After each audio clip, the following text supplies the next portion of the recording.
Frankfurt Book Fair, the podcast.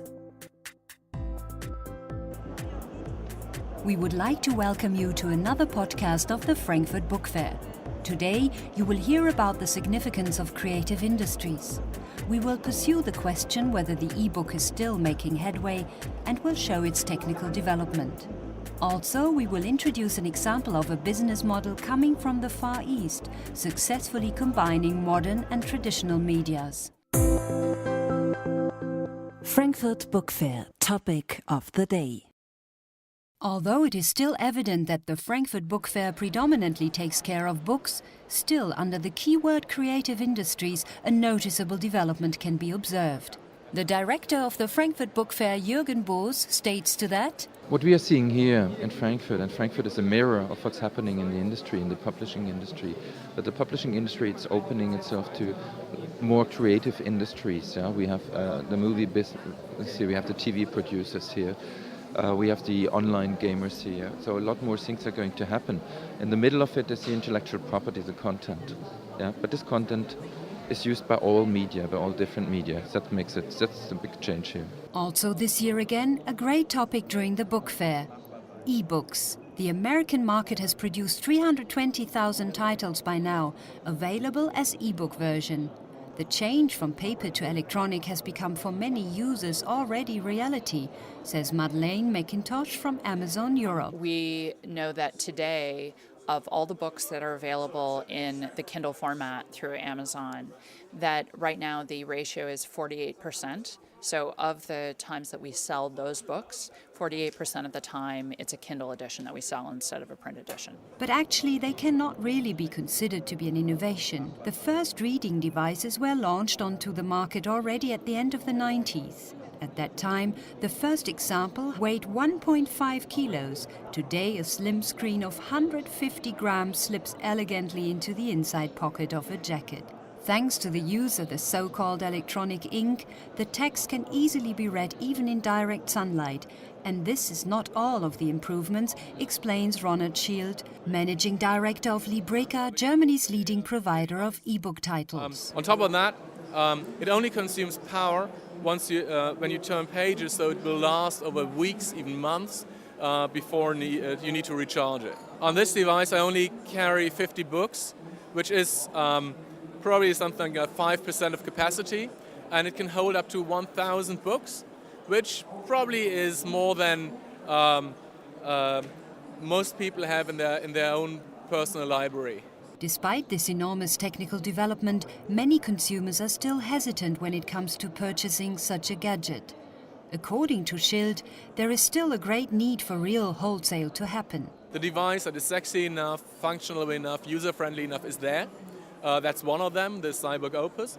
There are others in the market, but they're still too expensive. They usually come at 249 euros. We expect them to go below 200 euros in the next months. And within 12 months, we should see a price point of 150 euros. The other point is selection. On Libreka.de, that's the leading and official ebook platform for the German market, we currently carry 14,000 ebooks, which is not a small number, but it compares to 1 million books in print, as printed books.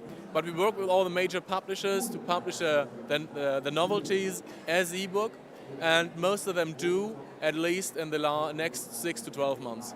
How do the publishers succeed in turning the enormous flood of internet publications into their own profit as well as profit for the authors and their readers? This question will be dealt with during our discussion forum in Hall 4.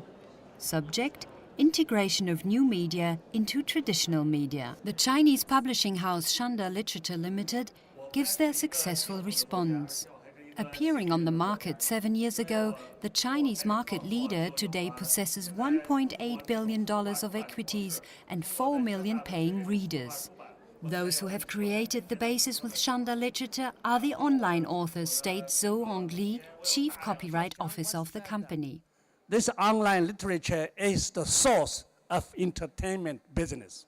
Film, TV program, games, everything must have something written in the first place.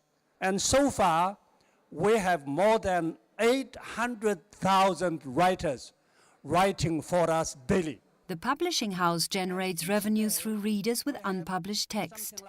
A simple system, but profitable to readers as well as authors. The first half of the novel, we don't charge. If you find the work interesting, you would like to continue to read, okay, you pay.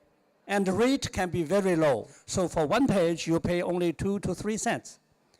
And this 2 or 3 cents, we split, we share with the writers. And that's why the writers in China can make a fortune. This might be called a win-win situation. But can this model be transferred to other countries? The Dutchman Herman Spruggit, president of the International Publishers Association, states to this. But people start paying when they really show interest. So that's another thing, but it is good because information is not always for free. Even entertainment information is not always for free. What I like in this model is that there is a kind of selection procedure done by the readers. So that is an element which, again, I like very much. The question is, will eventually people like to buy the book in print format? Our distribution infrastructure is entirely different, as you said. So we need less than in the Chinese environment to get access in this way. And that, I think, is also one of the other elements and different from China. Tomorrow we will turn to our guest of honor, China. Listen to Chinese authors and talk about the particularities of translating Chinese literature.